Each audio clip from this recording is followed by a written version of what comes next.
Hi, I'm Lisa Alexander. I'm a speaker, I'm a teacher, I'm a quantum metaphysician, I'm a theta healer, I'm a heart math practitioner, I'm a certified meditation trainer, I'm a certified intuitive, I'm a bunch of things, but I'm a spiritual teacher and a spiritual leader. Most importantly, I created the Alexander method of vibrational sound and energy therapy.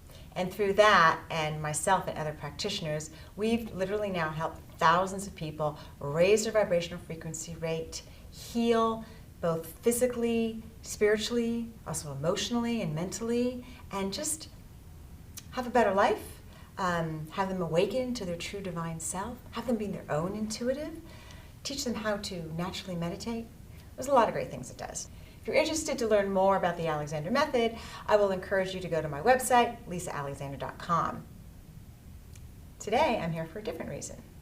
Why is that, you ask? Well, many of you, and right now I'm talking to people who know me, my clients and students, have been asking me for a long time to start doing regular YouTube videos. I've done a few here and there just to teach people how to use the tuning forks that I sell, but I do a lot more than sell tuning forks, as people who know me.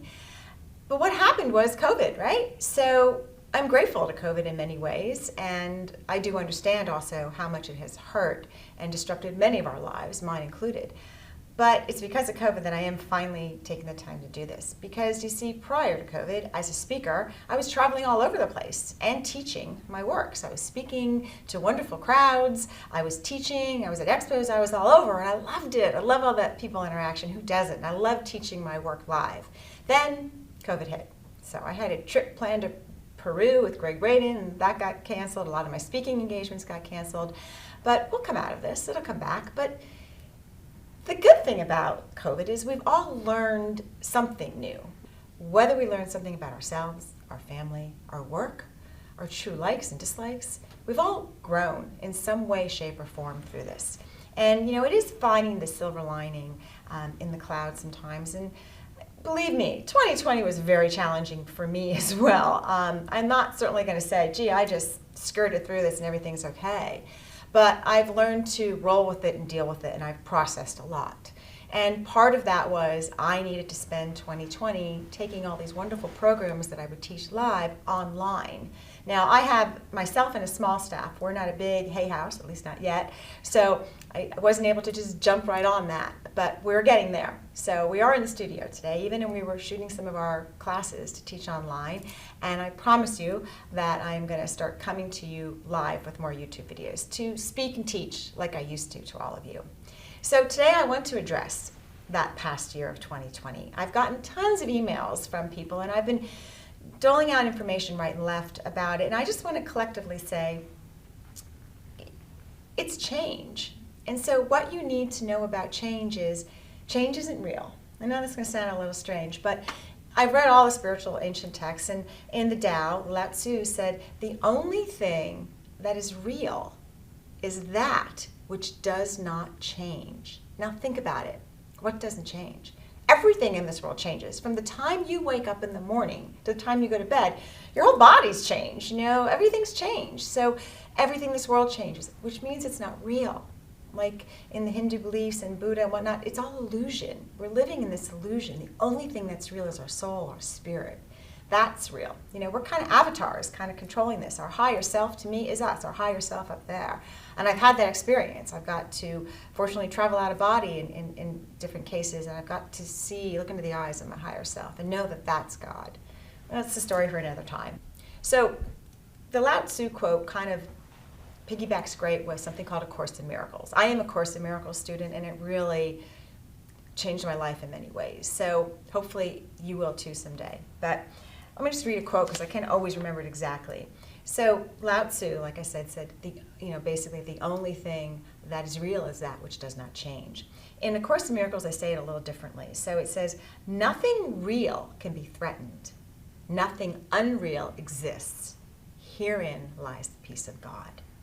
So, if you think about this, 2020 was chaotic, but out of chaos comes opportunity. So the Chinese symbol for chaos is also the Chinese symbol for opportunity. So within the midst of the chaos, we have to find our opportunity. So for me and many others, it's learning how to embrace technology. And being a little older, it's not something like particularly wanted to do or others wanted to do. You younger folk are like, grew up with it, so you're really good, right? But it's embracing whatever changes that are and let them come, because know that we'll get through this. So many people are so wrapped up in how horrible 2020 was, but I think it's because we don't really teach history in school anymore that people don't understand that this was a blip in time. There have been far more chaotic, horrible things that have happened through the course of history. Now, I actually happen to have a bachelor's degree in history and started my career as a high school history teacher. I love history, and it's really come in play in a lot of the things I do, like the past life regressions. I can really help people hone in on what's true and what's something they may have read someplace else, and they're bringing that into their past life regression, because I really do know and understand history. And knowing history, oh my gosh, this world has been through far worse than this. You know, certainly we can think of the Black Plague or the Spanish flu in more recent times, but we can go back to the Mongol invasions and all the tortures and slavery and things that have happened across the world. And I'm talking, you know, centuries and centuries ago.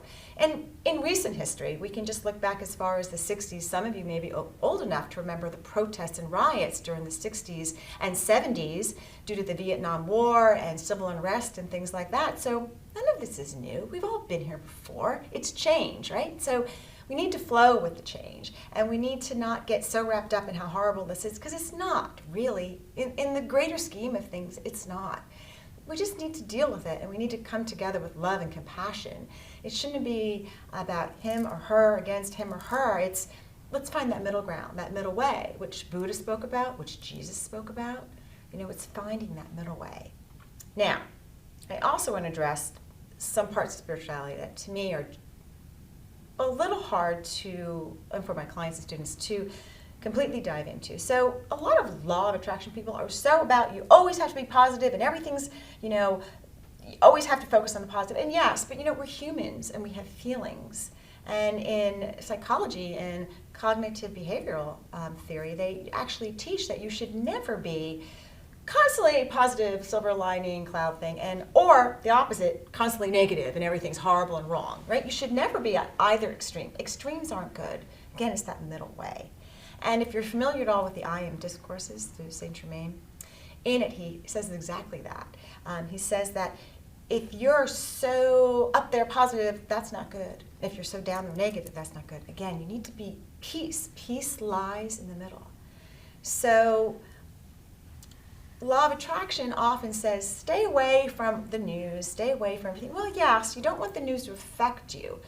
But we are all in this together. We are all one. And we need to come together as one. And we do need to speak out for things that can't speak. My mother was really adamant that, you know, I need to speak for the animals. So for me, you know, my love and where I would give my time and money would be to animal charities. I have 3 dogs and a cat. I go to shelters.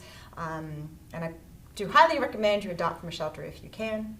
So that's one of my passions, and everyone should find that passion. Find where you can contribute and where you can do good. Don't be so wrapped up in yourself and attracting abundance and having this and having that, because it's, in the end, that's not what's going to get you there. You're going to be remembered for the mark you left and what you did and what you said and what you spoke.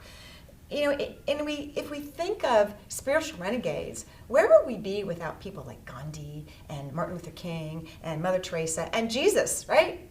And even Buddha, who left the palace and, you know, went to live in poverty and realized poverty didn't work, but the palace didn't work either. He had to find the middle way. So we do need to get involved. Jesus turned over the tables of the merchants. He got angry. Mother Teresa was once asked to join those protests in the 60s and 70s against the Vietnam War. They wanted her to like march with them, and she said, no, I won't march against the war. She said, but, oh my God, I'm going to tear up on this, because I love Mother Teresa.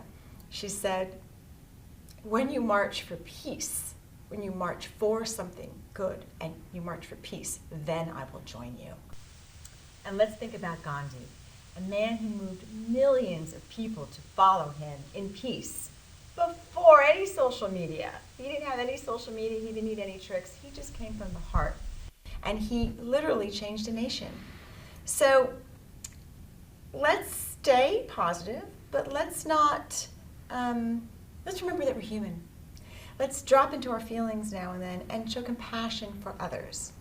As a heart math person, I can tell you there are a few emotions that are really, really important. Love, of course, but compassion, care, and appreciation. It will be the three that we often use to drop into our heart. And there are some spiritual leaders that say compassion is even more important than love. Because when you have compassion for everything, for yourself, for a plant, for animals, for your neighbor, your brother, your sister, your friend, when you have deep compassion, you're in that place of peace. You're in that higher state of vibration. So they say that a Buddha and a Jesus vibrated at about 1,000 hertz on the power versus force scale. And a Mother Teresa or Gandhi was about 750. They say Americans vibrate at about 2 to 250. So we're kind of low down there, right? We want to raise our vibrational frequency. We want to be in that state of peace, state of grace, the state of compassion. But at the same time, we want to be human. We want to feel our feelings. That's why we're here, to feel the feelings and feel these ranges, express them in the right way. Learn and grow from them. Our souls are here. We've all heard the expression, we are spirit in a physical body. It's our vehicle why we're here. So we do need to take care of our physical vehicle, and we're here to learn. And we learn by experiences. If you've just gone through life completely entitled and nothing was ever hard for you, you never had to work for anything, you've had no tragedy, nobody died, nobody hurt you, how would you learn? How would you grow? It's in those times of chaos, right, that life is just, oh my God, it just sucks right now, that we have an opportunity to grow. So let's find the right way to grow together as neighbors, as families, as nations, as the world, right, as the universe. So I hope that you will continue to join me, and as long as you are joining, and I know that you're joining, and hopefully you're subscribing and liking and sharing, I will continue to come to you with little bits of information to help you along your way every day. So there's a lot to learn. There's a lot I used to teach when I traveled and spoke, and I want to share a little of that to you every week or somewhere around there. So today, though, I'd like to just share a way to get into your heart, to get into heart-centered meditation when things are chaotic around you, how to get into peace. And these are such great tools that the ancients had, and somewhere along the way, they got lost. So, we've had all these awakened masters in the past, and now they say that this is a time of great awakening, and yes, it is. More and more people are waking up than ever before, but again, with history, there's been an ebb and flow. There have been times that we've been more enlightened, right? We came out of the Dark Ages and went into the Age of Enlightenment. Then we kind of fell into the Dark Ages again. And, this is the ebb and flow of life, and we just have to accept it. And yes, more people are waking up, and that's a great thing. And we're going to help people wake up. That's what we do with this tuning fork modality that I do. We help people wake up. Their Kundalini energy rises. They have these spiritual epiphanies. It's like, and it happens like immediately, sometimes right on the table, without years of meditation, without years of affirmations. Bam! It's wild. More of that later, and I'll teach you some of those things, right? I've got practitioners who spend a lot of time learning this, and I always suggest to go to one, or become one, but I will share some tips to help you along the way. So, just remember that, our world has gone through all these things. Don't ever let all of the stuff going on get you down. But do be involved, but not too far involved, and not, just find that middle way that works for you. And one way to do that is something we do in Heart Math. I'm just going to share a little of that with you, is to drop into that heart. You often hear about a heart-centered meditation. So let's do that right now. Let's take just a minute, just breathe deep. It's often good to place your hand on your heart. If you've ever noticed in prayer, they often have the thumb on the heart or a finger or something. And that's the idea of when we place something on our body, we bring our awareness and focus there. So we want to bring our awareness and focus to our heart by touching it in any way you can, right? So just breathe there. But now you want to feel with your heart. So think of something that really brings you joy. Think of those appreciation, compassion, and care, and love. Think of that. Think of something that reminds you of that. Maybe it's a child, maybe it's someone who really needs your help that you have care and compassion for. Maybe it's your pet, your spouse, whatever it is. Feel that, but feel it. And then just breathe. Just breathe into it. We get more signals from our heart to our brain And heart math has done all the research on that. Then we do from our brain to our heart. Our heart is our CPU unit. Our heart is where everything starts. In the chakra system, right, the energies come from Father Heaven and Mother Earth and meet at our heart center. The symbol for that chakra is the Star of David, as is above, so is below. So from your heart, you breathe, from your heart, you meditate. And that's how you send out peace and love. So that is one meditation tip I'm giving you for today. And I'll give you many more. I do hope you'll come back. I do hope you'll share. I miss seeing all of you live, but this is the way we're going to do it for now. And I think that's about it for today. If you have any questions, or please put them in the comments, or those of you who email me like you do, please feel free to email me. And if there's something, a subject that you know that I talk about, and you would like me to bring that out to more people via YouTube, please send me an email and say, hey, Lisa, remember when you talked about this? It said, talk more about that, and I will. So, that being said, take that peace with you from your heart, breathe into it, end every day and start every day from your heart. And trust me, I know it helped get me through 2020, and it will help you get through the next year and the next year and the next year. We are in the golden age. We are in the age of Aquarius. Things are shifting and happening, and we just have to find a way to shift with it with love and peace. And know that I'm here to support you, and I will support you in love and peace. So know that I am going to be teaching you things, but a couple of things I won't talk about. One, we will never go down the road of conspiracy theories. Conspiracy theories breed fear. We will never go down a fearful path. We will always come from a place of love. And how you know someone is a true channel for true messages and love, and I was taught this when I took all my channeling workshops, is it comes from love. If something's coming from fear, it's not real. Stay away from it. Because God, Source, Creator, all that is, divine I Am Presence, whatever you want to call that, is pure love. And I will teach you how to connect to that and share some stories of how myself and others have truly connected to that love, because that's where everything is. Everything comes from that eternal source of love, and everything returns back to that eternal source of love. And in the meantime, let's just do the best we can here on this planet as humans. Thank you again. Lisa Alexander. Please like, subscribe, visit me, lisaalexander.com. Namaste.